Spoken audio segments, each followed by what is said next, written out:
Hi, everybody, and welcome back to another episode of the Nabs Effect podcast. I am your host, Naveen Ganglani. Fun episode we've got on today. We're going to our bread and butter, like our friends Madeline and friends. Sorry, I tried to make a joke. That didn't come out so nice. But anyway, this podcast will be very nice because UA&P head coach Mark Dandan, who was an assistant coach for the UP Fighting Maroons a few years ago, will join the podcast for a quick college basketball catch up. Now, before we get going, I first want to thank our listeners and viewers for checking out our last episode with none other than SJ Belangel, former Ateneo Blue Eagle, and now playing for Kogas in the KBL. Really fun, really fun.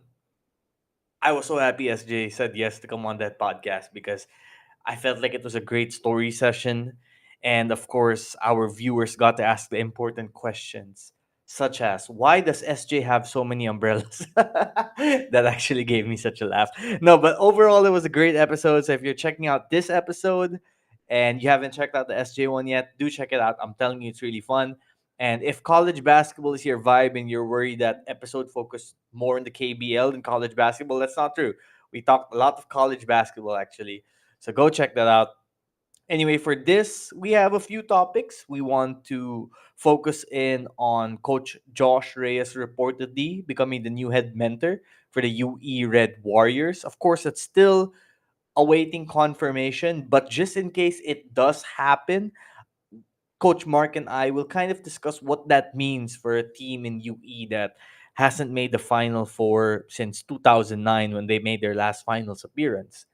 And then we are going to talk about something I find interesting and something I believe might be more prominent moving forward, which is NCAA players finishing their 4 years of undergrad education playing in the NCAA and then doing a one and done approach in the UAAP as a master's student. I think that's something that will make a lot of news waves in the years to come. And then maybe definitely round it off with some college basketball hot takes. So I'm going to stop yapping now. We're going to bring in Coach Mark and get started in our college basketball discussion. Do not go anywhere. We'll be right back.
Okay, welcome back, everybody. We are now joined by Coach Mark Dandan, head coach of UANP and formerly an assistant coach for the UP Fighting Maroons. Coach Mark, thank you so much for joining me today. I'm actually very thrilled because our podcast listeners will get to realize how deep your voice actually is, but also how soothing it can be, which I was able to hear when we guested on Basketman us a few weeks ago. But honestly, thanks for joining me, Coach, even if it's a short notice. I appreciate it. All good. Not that busy. Practice finished early, so I got time. I got time. Fantastic. Well, Coach Mark, you do know your college basketball. You've been in the lifestyle for a few years now. Of course, you've been in the Philippine basketball scene for a while. So let's start with what's being reported as the upcoming potential hire of the UE Red Warriors in UAP basketball by bringing in Coach Josh Reyes. So before we get into it, some things I want to share officially, at least the last time I spoke with Coach Josh, was that UE is still in the process of the search, in the process of completing their search. But multiple guys have told me, multiple sources have told me, not Coach Josh directly, but multiple sources have told me he is the front runner, or at least he made the best impression from the batch of interviews, which also included the likes of Chris Gavina, Ariel Vanguardia, Clive Castillo. I'm not sure Frankie Lim was there. I believe that Coach Eric also applied but withdrew. That actually is confirmed. And any other notable names? Well, that's what was most apparent to me. So early on, Coach Josh seemed to have made the best impression, like what I said. Now, what I heard also was they were impressed by his analytics driven approach when he gave his quote unquote presentation.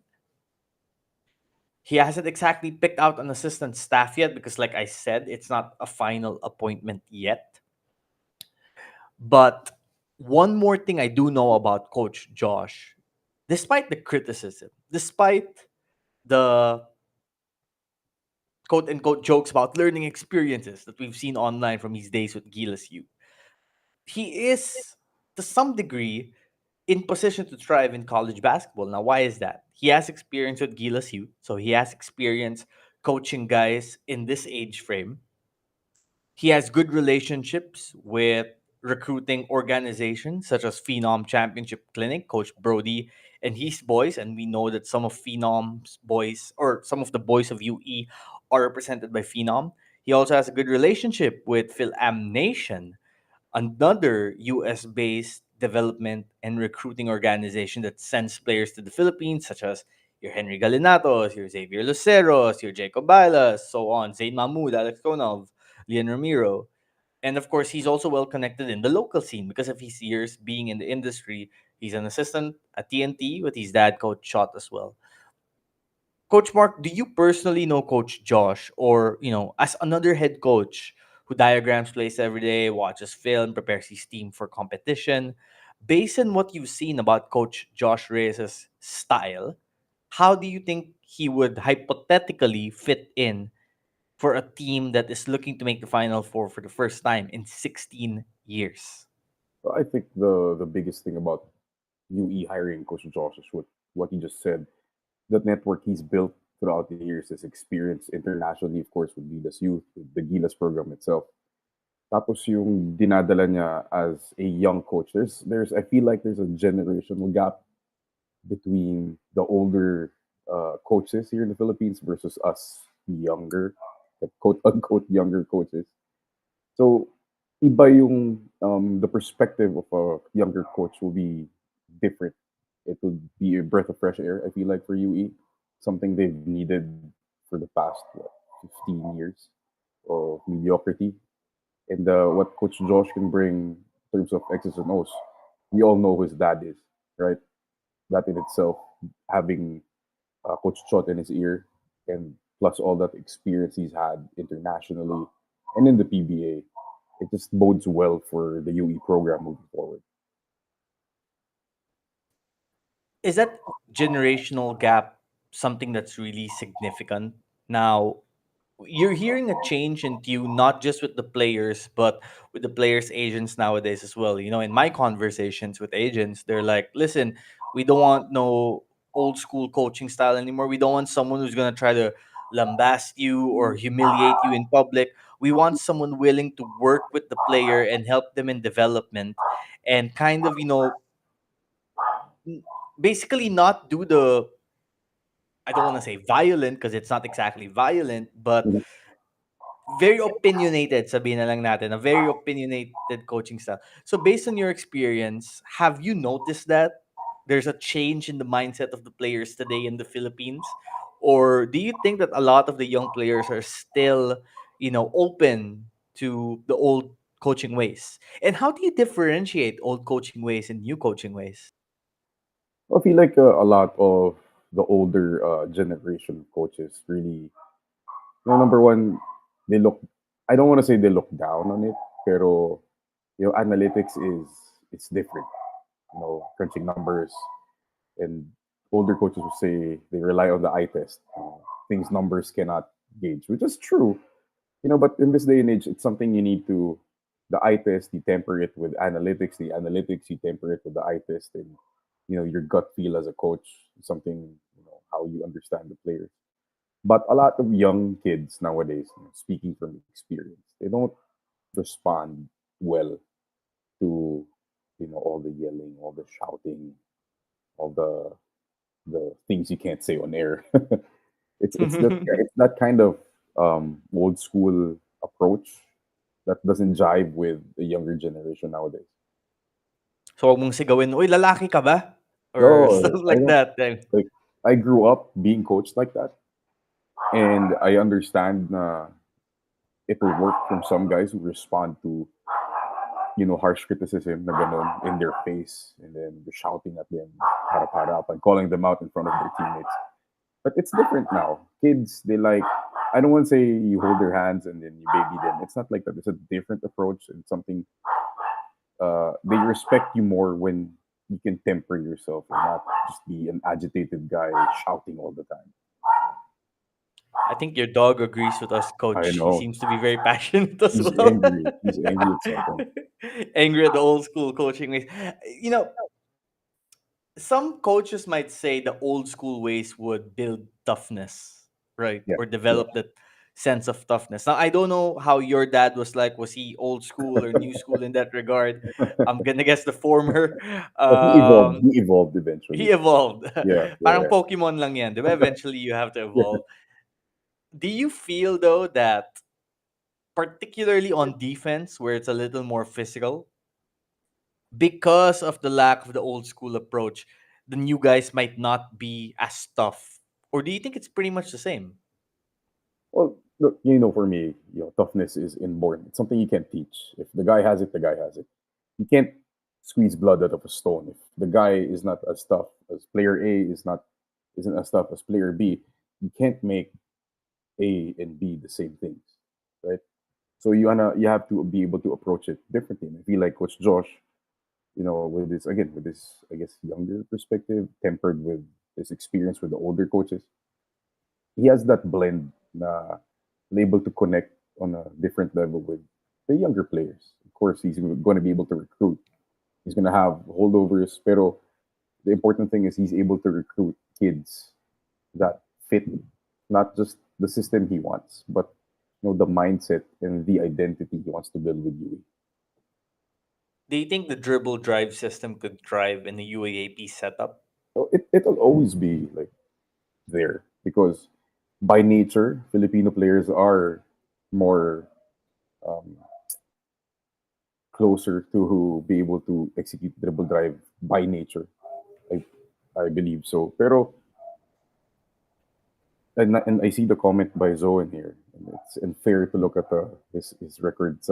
He was dealt I won't say bad hand, pero that was a hastily formed team, and he had to implement what he knows. Diba? Mm. When you have short time, you just put in what you know. But given the time that he has here to develop the team, it won't be dribble drive solely. He's Mm-mm. probably going to be putting in different influences from his years as a coach. So it will be partly dribble drive. It will still work. He has the material to make that work with a bait, pressures, especially pressures. To put the ball on the floor. He's a monster. Pero he's gonna build something to his liking. That's the biggest difference between him coaching sa Gilas Youth. Kasi yun, pipili ka lang talaga. You won't get really the material you want. Pero ito, he has the time, he has the options and the opportunity to build the team to his liking.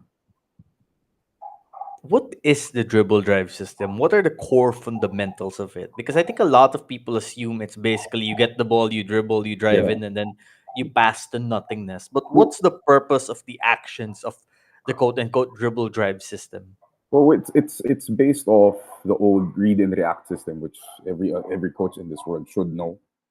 It was tweaked by a guy named Vance Wahlberg, and then he taught it to Coach Cal, who made it famous in Memphis and then eventually in Kentucky in the States. And Coach Chot actually went to Coach Vance in the States and studied it under him.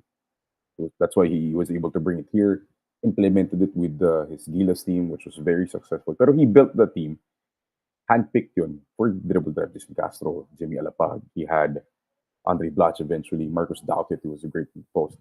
But it's more on uh, making a decision based on what the guy with the ball is doing. Not more on, it's not focused on the guy dribbling. You have to watch the other three or four guys away from the ball. If the ball is taken to the baseline, the guy on the corner either lifts if his man like helps on the ball or he stays if there's no help. So it's really more on reading and reacting to the situation Mm. na ginawa ng ball handler. He attacked in the middle, the guy beside him is going to loop behind him to get a pitch out, to get downhill again, so on and so forth. Minsan lang hindi maganda tingnan, especially if you don't have the right material, guys who can break down the defense with the dribble. Pag wala kang ganun, syempre, hindi gagana. But And you need guys who you know the ball won't stick in their hands. You need guys na exactly, alam mo will gagalaw off the ball also. exactly. That's why the most successful team to run the dribble drive always our Gilas 2013 team, Gilas 2014 in the World Cup, yung Memphis ni Derrick Rose. He Mm. went to the national finals, and then those John Wall, DeMarcus Cousins, Kentucky teams. John Wall, excellent guy on the ball, and he had a lot of shooters, and obviously helps to have DeMarcus Cousins. Eventually, AD, thank you so much. Thank you for your service.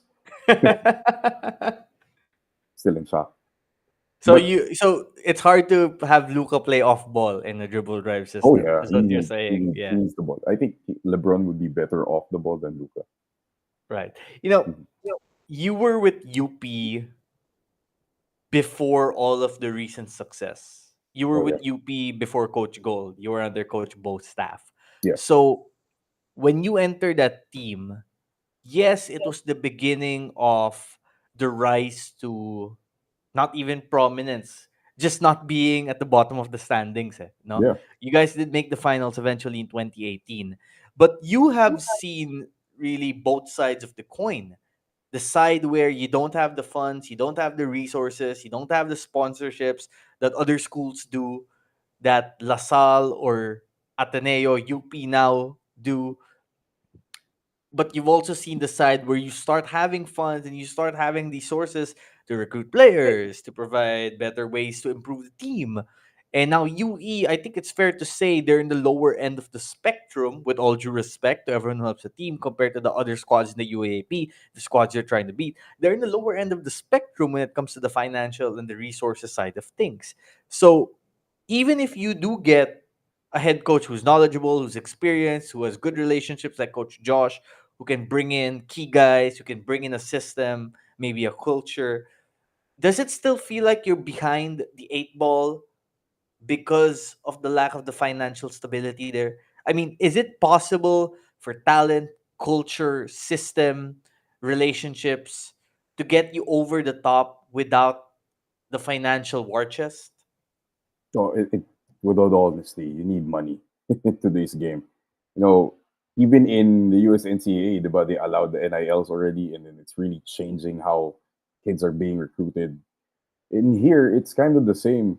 You could say we have that name, image, and likeness kind of money in a different way, and it really changes recruitment for teams at the other end of the spectrum, especially with UE.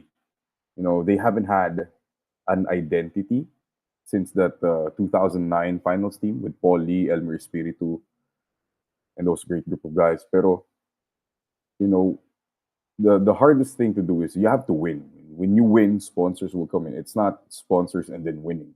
You have to Yeah. win what you have. The hardest thing we had to do in UP was win. In 2016, I remember we almost made the final four. Oh, sorry, Mm. 2017 finished fifth.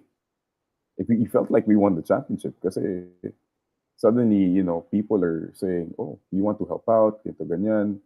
It was fun. That's why 2018 was so Nakikiride. successful. Because people want to help, and it only starts with winning, and that's gonna be the biggest challenge for Coach Josh. It's hard enough to recruit in the UAAP. It's hard to go up against UP Lasal Ateneo, NU, diba? So with the network that Coach Josh has, he has to really milk that and find players. Hindi yung mga Jacob Bailas or Henry Galenato, Xavier Luceros, the five-star recruits. Hindi yun yung makukuha mo because UP Lasal will have first dibs. Even Ateneo. They'll always have first While dibs. you're thinking about it, UP and Lasar are on a Yeah, flight on the way exactly. to America to recruit Yeah, them na, eh, 'di ba? Yeah, yeah. They're exactly. sending people. They're sending people there. So if you're Coach Josh, you're looking for guys that have that uh, winning experience. Number one, people who know how to win. Guys who come from might not be the big names, but they come from winning programs in high school. Alam nila paano manalo, and then they have the right mindset. They want to win at a higher level. So you bring those guys together, and then you make it work.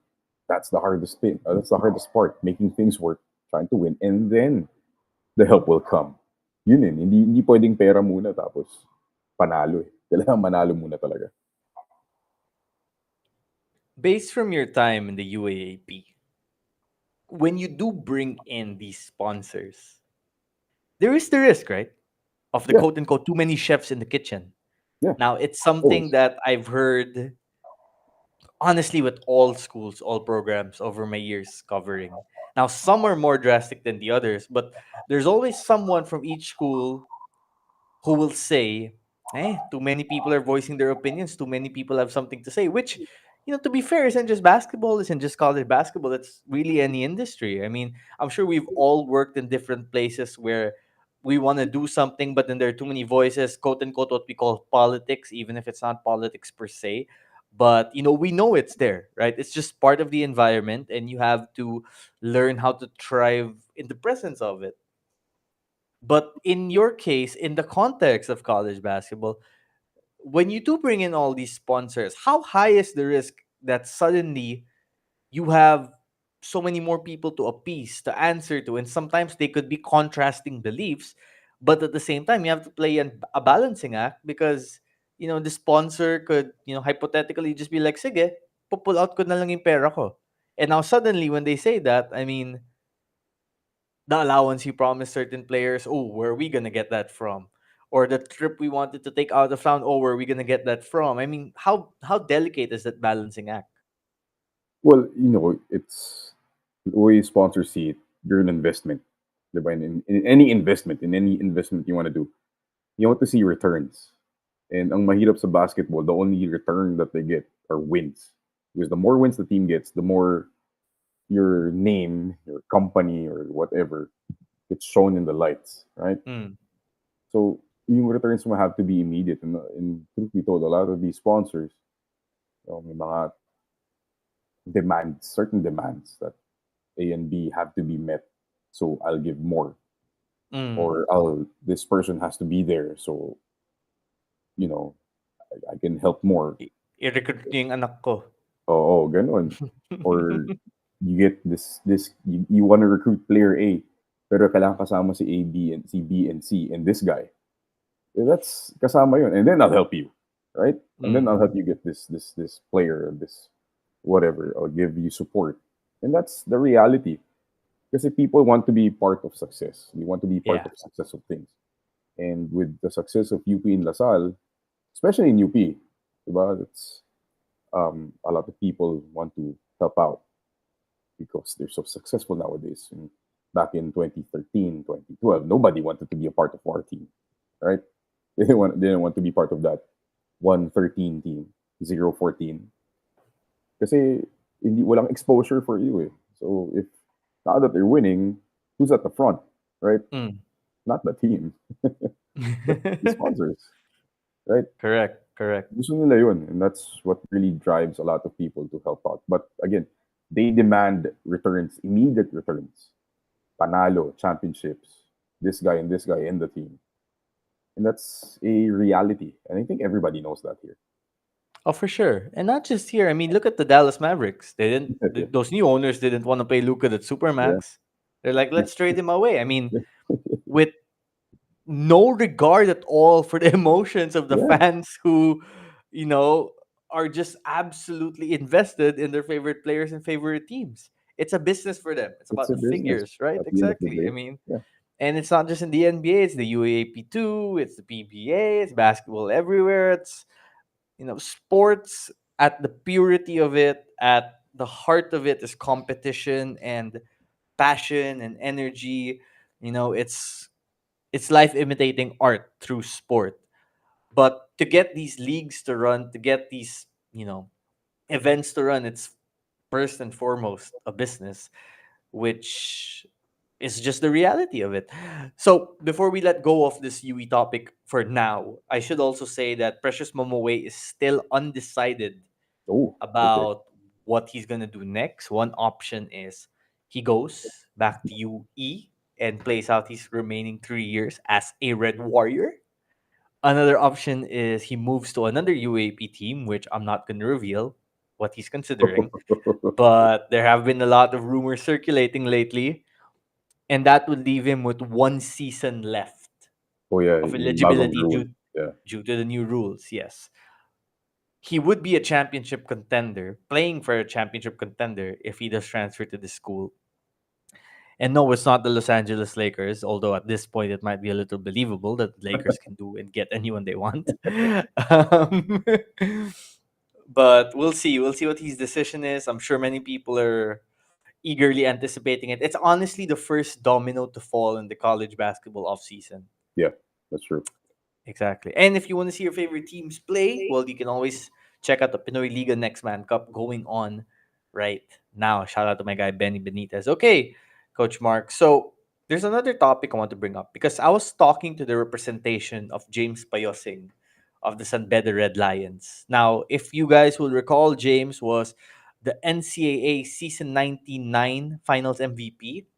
His first year of college was in season 98, but he was put on the injury reserved list before the season started because of, I believe it was a wrist injury. I'll have to double check, but he had an injury that sidelined him. And then his third season, season 100, well, we know that didn't exactly go great for San Beda or him. Many people at San Beda, in addition to wanting him back, wanted him to prove that season 100 was a fluke and he's better than what he performed. To be fair to James, I have heard he's been a very vocal leader and leading by example in practices since returning to practice along with Yuki and Andrade. So the San Beda team, off note right now, is on a mission. They have some solid new recruits coming in. If you guys haven't watched John T. Miller yet, I hope you do so soon because he's a stud. And also Jimmy Reyes is another guard that I think will be someone that will catch a lot of attention. I do know this though, and I can report it. This upcoming fourth year of James as a student at San Beda, his fourth season, or technically third because he was injured for the first season, but his fourth year in San Beda, season 101, will be his last. Now, take note, he would have one more year of eligibility left for his fifth year. As of right now, because everything is always fluid in college basketball, but as of right now, I believe the plan is to play for San Beda in season 101 and then go to the UAAP in 2026. Now, why does that work to his favor? Why not just move to UAAP team now? Because quite a handful of UAP teams are interested. Let's not forget, he was at UST practice last year already before deciding to come back to San Beda. And ever since then, a few more teams, including a Final Four contender, have reached out. So why not just move to a UAP team now? Do the residency, debut next year, and he would have in that case. I'm not sure how many years of eligibility, but it's an option. Here's why: he can play his season now with San Beda in the NCAA, his fourth year, finish his undergrad, enroll as a master's student at a UAAP school, and be a one and done prospect for 2026 without have sorry 2020 yes 2026 the years are confusing me now 2026 he could enroll immediately as a one and done prospect without the residency. This I confirmed it with a league source just to be sure, just to dot my I's and cross my T's if it would be allowed. And they said yes. It's not all that different from when you have recruits in the USA finish 4 years of NCAA or NAIA basketball there and then enroll as a master student here and play as a one and done. Technically, NCAA Philippines players can do that as well. And I'm sure vice versa also. What do you think of that, coach? Do you think that could be a trend we see more and more moving forward, especially considering that if you transfer UAP to UAAP at this point, 2 years will be taken out of your eligibility and you still have to do residency. So now, if you're a UAP team, like let's say you're UE, hypothetically, you're looking for talent, you're trying to compete. Okay, let's go to the NCAA. Let's see which guys have played 4 seasons, have blossomed because they've gotten the reps and the experience, and could come in as a college basketball veteran and make immediate impact for us, even if 1 year lang yan. And in the player's case, the player could be thinking, well, okay, no, the NCAA is a great battleground for competition. No one's going to deny that. But we also can kind of admit that when it comes to the marketing and the reach, the UAP is somewhat bigger and there are more opportunities in terms of recruitment perks and whatnot from some of the programs there. So if you're an NCAA player, you're probably thinking, okay, let me get really good in the NCAA, play 4 years, then play as a one and done, masters in the UAP, improve my stock, garner more attention, and then join the draft, or who knows, maybe even get an offer abroad. So all of that considered, Coach Mark, what do you think? Do you think that might be a trend we see more and more in the future? So if you're a top tier player sa NCAA, of course you want to be more marketable. So you want to boost your stock when you get drafted sa PBA, or if you have goals of making it overseas. Tama ka, Nabs, eh. The UAP is a bigger market. It's I'm sorry to say it's the major leagues compared to the junior circuit. Parang ganon.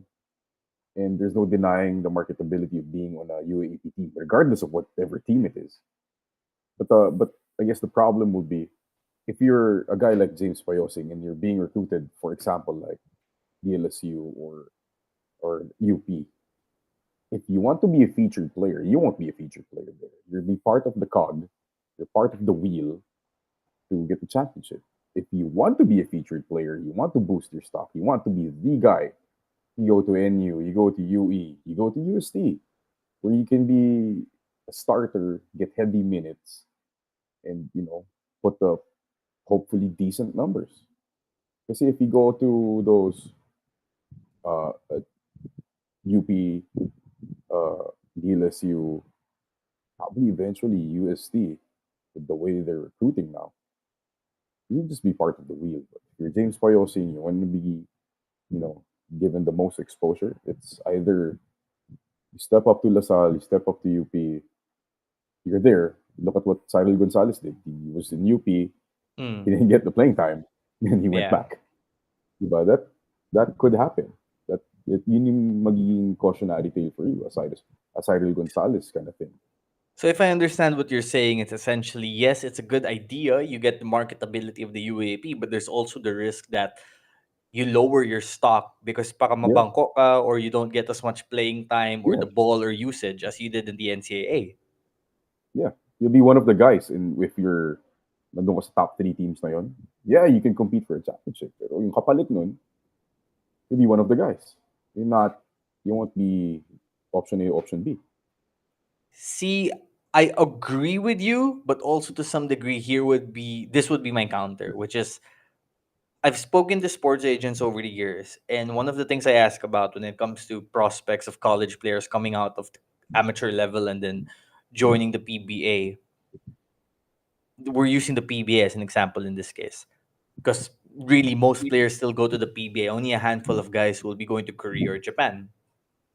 But in this situation, this agent friend of mine told me, listen, a lot of the PBA coaches and the teams pinapanood nila or they take attention or they take notice of the guys getting attention, the guys who are in championship teams, the guys who are playing in the finals, the guys who are playing in the final four, the guys who are in LaSalle, Ateneo, UP, because yun yung mga pinapanood nila eh.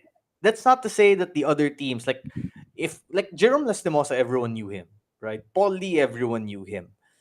But kilala ka sa mga ibang teams and programs when you are either the star player, number one, or number two, malaki yung katawan mo, pang pro yung katawan mo, so you're like 6'4", 6'5", or you're really athletic. But some of the other guys, mas pinapanood sila sa ibang programs na alam ng mga coaches and alam ng mga tao are in contention every single season. So, to that, I'm curious what you think about this. Star player in the NCAA who's able to prove that he can be a role player as well for a championship team in the UAAP. Doesn't that help the player's stock also? It does. Wala namang problema dun eh. But all I'm saying is, if well, if his expectation is to be the guy or at least the top two or three players on that team, that's not, if you go to again UP and Lasal, that won't be you, especially if you're one and done. Diba? You're trying to make the most out of your limited time in that school, in that team. You want to be productive. If in your head you're coming in, alam mo maging role player ka, and then you'll be the best guy in that position, that's great.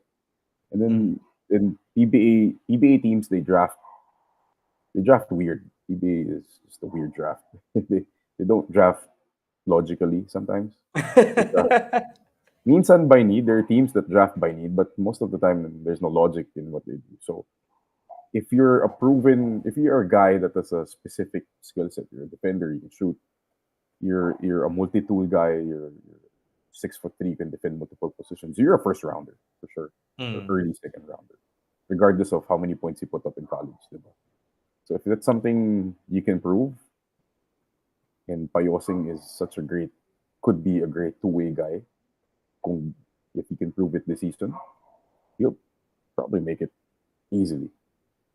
Kahit saan siyang mag-college pumunta in UAP, even he goes UP and LaSalle, he'll be a great 3 and D guy eventually. I feel like it. What if one of the CSP guys do it? Yun din. Pwede din, I diba? mean, let's say Alan Liwag leads CSP to a championship. Or Clint Escamis. What if he decides, sige nga, let's say I don't get an offer from the KBL or Japan, try ko ulit yung UAP. One season, master student. Let me show Mhm. I can thrive in the NCAA and the UAP. And you know what this could do too is, how many guys do we know for certain were champions both in the UAP and the NCAA? Diba? I mean, Robert Bolick comes to mind, but the LaSalle season, when they won the championship and Bolick was part of the team, he was more of a bench player. He became the star in San Beda. I think it would be great because now you're also considering the history books here when we remember the legacies of the players. Like, for example, if Jacob Cortez leads LaSalle to a championship this season, after leading San Beda to a championship 2 years ago, that's great for his legacy. Now he's entering the draft or scouts from abroad. They're looking at him. Oh, he led both his teams in two separate collegiate leagues to championships. Sign me up, diba? I mean, Yeah. that's a winner right there. I just think it's great because it also gives collegiate players more mobility with what they want to do in their careers. Yeah, it's really a player's market nowadays, not just the pro leagues, but even in college. So these guys really have a lot of options, especially if you're, a name guy, highly touted. Gives you a lot of options, and tama ka it's legacy. You want a guy who's won championships on your team. That guy can win here and then win there. He probably can win on our team, diba?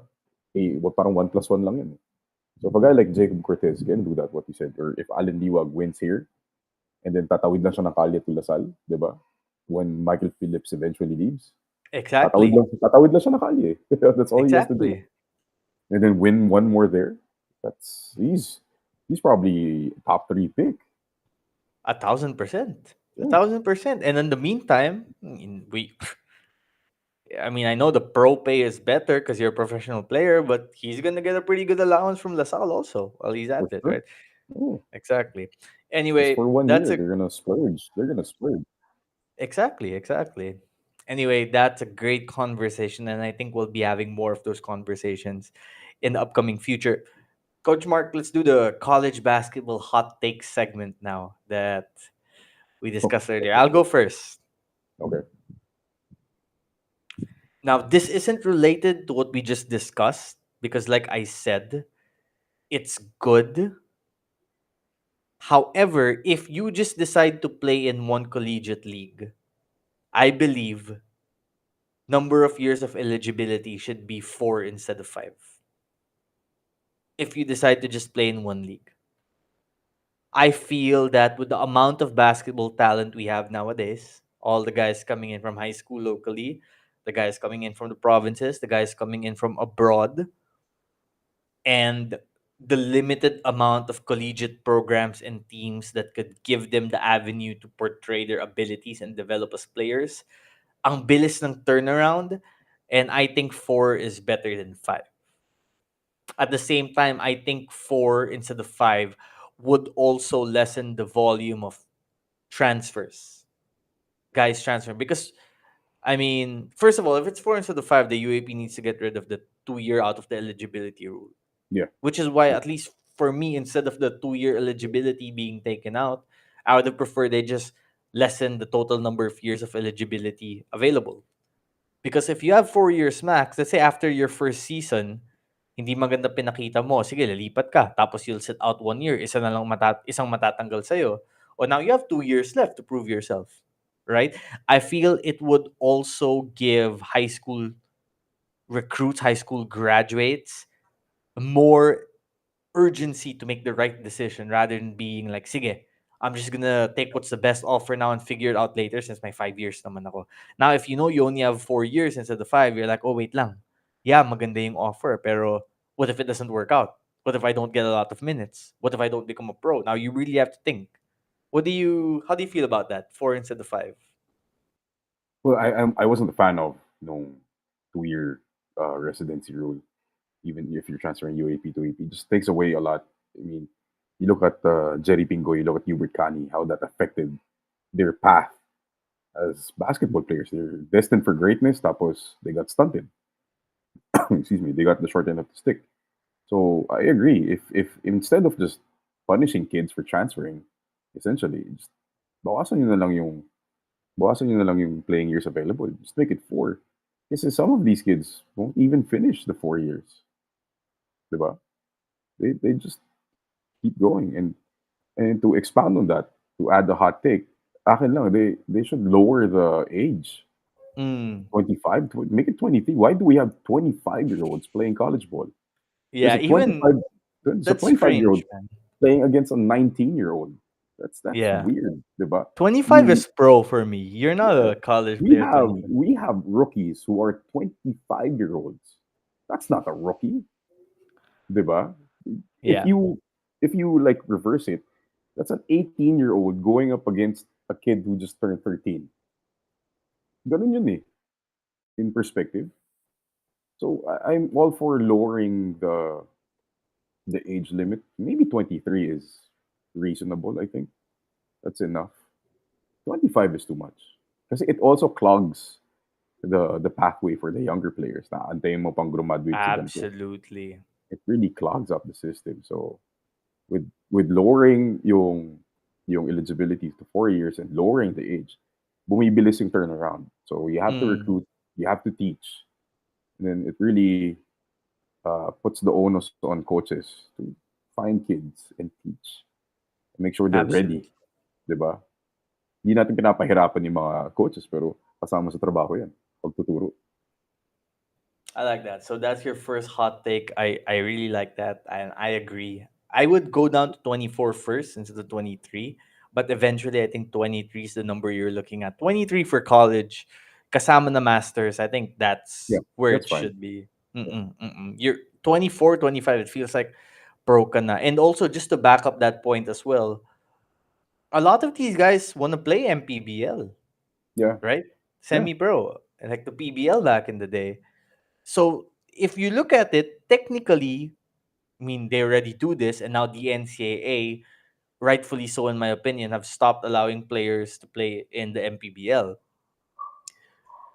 It should be amateur college, so high school college, Amateur. MPBL, semi pro, and then you Yeah. go pro, Yeah.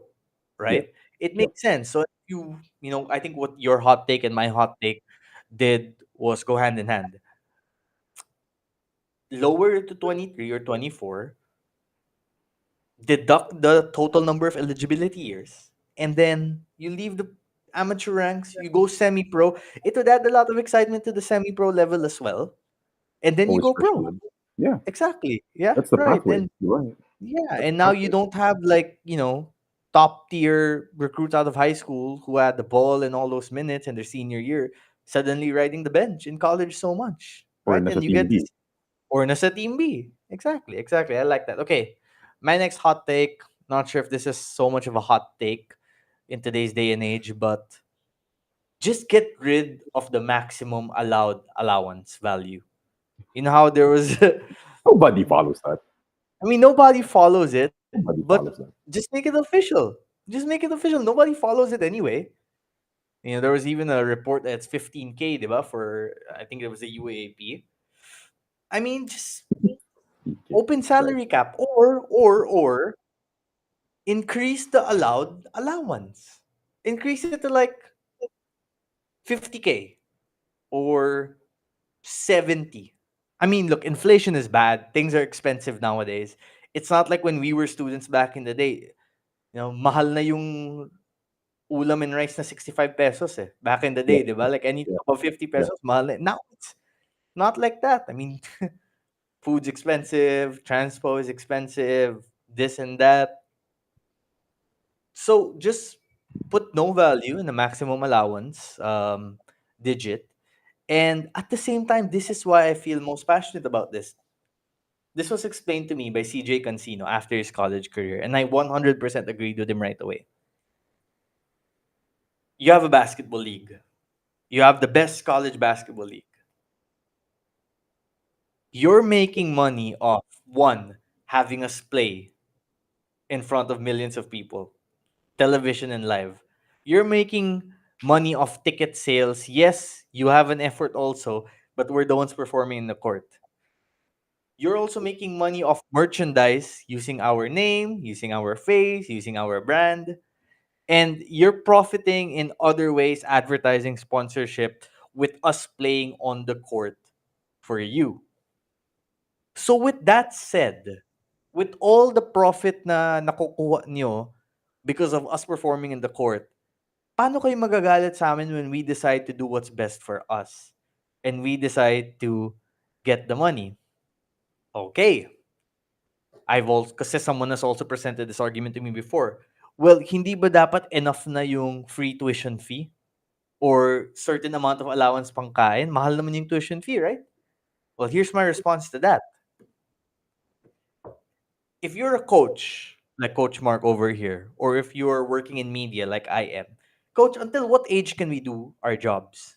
If we had energy and we had the passion, we could go to like we're in our Forever. 60s, Yeah. 70s, like knock on wood, hopefully, we get that long. But we could do this for a long, long, long time. If you're a basketball player and you're playing past 33 years old, you're one of the lucky ones na. 'Di ba? Yeah. You're one of the lucky ones because the average span of a pro player in the Philippines, believe it or not, is about 3 to 4 years. A lot of these guys are out of the league after a few years because there's always talent coming up.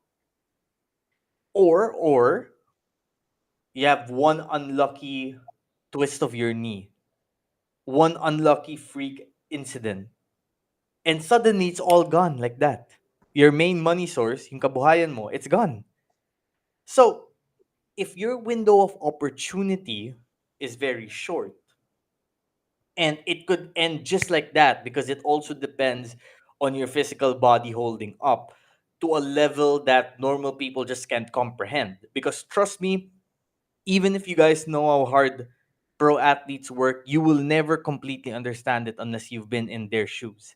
So, with all that considered, it makes all the sense in the world for them to monetize as early as possible in their lives because yun nga, the career lifespan ends earlier than most people as well. I'm making sense here, right? Yeah, you are. And that's why in the US, they've established the NIL rule. Kids are getting paid regardless of who they are. They're getting paid for the image and likeness, diba? Names, image, and likeness. And the same here, the kids have allowance, pero tama ka. A lot of other people are profiting from their name, their image, and their likeness. And even as early as college, if you are a top tier freshman coming in, isang pilay lang, and the next top tier freshman is going to take your spot, you're going to be another guy, diba? Ang dami ng ganun. There's a lot of kids who come up. He's a slam rising star. He was part of Batang Gilas, and then 3 years later, people are saying, "Sino nga yan ulit?" Mm, Because napilay siya, because this guy who came in after him became better. Sadly, may mga ganun lang talaga. Guys who peak early, and then when you get to the pro, what, you get 2 year contract. What's the rookie minimum? 100K, 120K. 200, 250, I think, yeah. Oh, Yun yung mga pinakamataas. ganun. Oh, mataas na yun. And that's, 2 years is only 2 years. Mm. You don't know if you'll get another one. So, And then in that money pa, how much goes to taxes? and your agent. Your agent, Yeah, to your diba? accountant if you have. I mean, your Exactly. rent.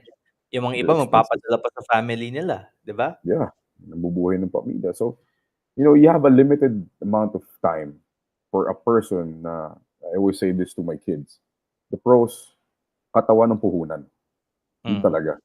And they want to take care of their bodies to last, hopefully, 10 years. Sobrang swerte mo na nun. Mm. And then you have to have a specific skill set. You need to be able to shoot or make a career as a defender. Kasi we've seen athletes come and go, burn out of the league, 1 year, 2 years. Mm. Mabigat silang pangalan in college. So you never know how long you'll have that kind of earning power. So as much as possible, as early as possible, makapag-ipon ka na. Importante yan eh. Kasi let's be honest here. If you're a guy na ni-recruit ng malalaking eskwelahan, you're there primarily to play basketball. That's your number one thing. And then you study. Di ba? Athlete, student. Let's be honest with that. In some schools, ganun talaga. Athlete, student, hindi student, athlete. You're there to play ball and then Yep. give them a championship, leave after 3 years, and then hopefully earn money. Ganun talaga eh.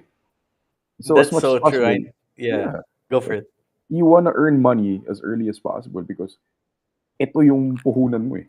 Your body is your puhunan. And you want to make money. Yeah.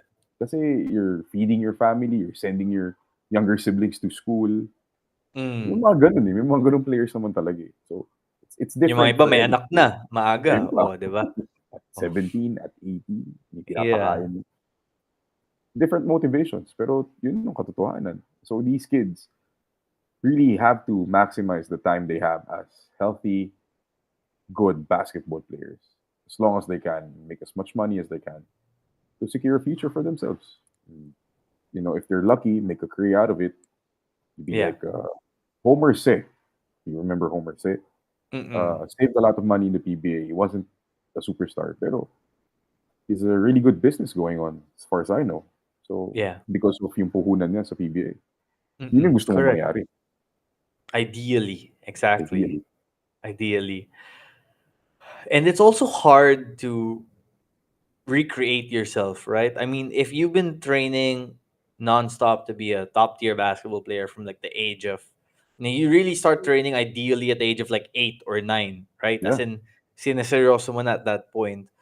And that really becomes your education. Some people go to school to become engineers, some go to become doctors, lawyers, or work in communication and whatnot. Some train so they can be players, but at the same time, let's say their careers end at 33, 34. Suddenly, I mean, they have to reinvent themselves on the fly, right? So it makes sense that yes, you invest early. Yes, you have other passions. Yes, you have other opportunities while you're playing so that after your career is done, you figure something out. But it's also easier said than done. It's not that easy to wake up at 5:36 in the morning, lift weights, and then you train, and then you go home, magta-therapy ka pa, recovery, whatnot. It's not like you have all the time in the world to like learn how to be a totally different person. And for some pro athletes, they only get to do it after their careers are done. And that's why you see some of them sometimes struggle, not just financially, but mentally, emotionally. Some of them get depressed after their career years are over because suddenly it becomes a question of, okay, what do I do now? Yeah, Ano na because gagawin ko now? I lost my identity. exactly. Diba? Since what, 7 years old, yun yung ginagawa nila eh. Yeah, exactly. Exactly. What's your last hot take, coach? Oh, college basketball hot take. Okay, we're going back to that. For me, for me, so kanina sabi ko, we talked about lowering the age limit. For me, um, it's allowing undergrads to go pro sa PBA. Mm. So habang Again, naglalaro ka pa. yeah, tying up to what we talked about, na these guys have limited times, na productive sila and healthy. If you're, di ba, in early 2000s, you're Kirby Raimundo, 6'6", a prodigy like Kevin Garnett. You go Mm. pro, huwag ka na mag-antay na mapilay ka pa in college. Mm-mm, mm-mm. Masambahan ka. While your market is at, you go. Kasi nga, again, going back, these kids, some of these kids, they're not there to study. Let's be real about it. College is exposure for them to greater heights as basketball players. Ganun talaga. Kasi may pangailangan. These kids have needs, not just personally, but probably for their family. So we need to be able to allow them. Give them a minimum 2 years in college. Absolutely. Let, Absolutely. let them go. Don't tie them down because sure, you're giving them allowance, but magkano lang yun compared to a pro salary. Mm-hmm. Yeah. And also, when you're a pro, yes, you focus on taking care of your body, but you're doing a lot of the things you're doing as a college athlete, minus the classes. Yeah. Minus Diba? the classes. Anyway, Coach Mark Dandan, thank you so much for joining us. Before we let you go, two questions, Coach. One is, where can people watch the team you're coaching right now? Tell us about your UA&P varsity squad. And two, as a former Fighting Maroons assistant coach, how was it like for you seeing them win a second championship in the last 4 seasons? Well, number one, you can. I hope we have streaming our league for the second sem. The NCAA is opening on Sunday. We're the opening game against CEU in Rizal Mm. Memorial. So hopefully they're streaming. So on Facebook, it's I think the Facebook page is MNCAA, and then we'll probably post the link on our Facebook page, the UAP men's basketball team. And number two, it's always sweet to see your school win. Diba? I'm also alumnus. I had my second degree in UP. So it's always fun to see your team win and see.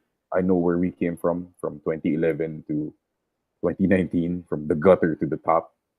So it's always sweet to see that happen. So hopefully magsunod-sunod, may isa pa next season. Do you have a Bright Akoeti story? A funny Bright Akoeti story? Come Oh, on. Can you share yeah, us one a story? few. There's a few. See Bright. Um, when I think we were in MOA, it wasn't a UAP game. He was just in MOA. I was there too. Mm. And then somebody called out that he was LeBron James. And then people literally thought he was LeBron James, asking for autographs, taking photos. And then one of our other FSAs, nasa Team B, uh, sinabi niya, "Hey, you be my bodyguard." Kasi people were just like going at him. I was there kasi magkakasama kami for an event. Mm. People were just running up to him, "LeBron, can we take a photo?" And he was like, "Okay."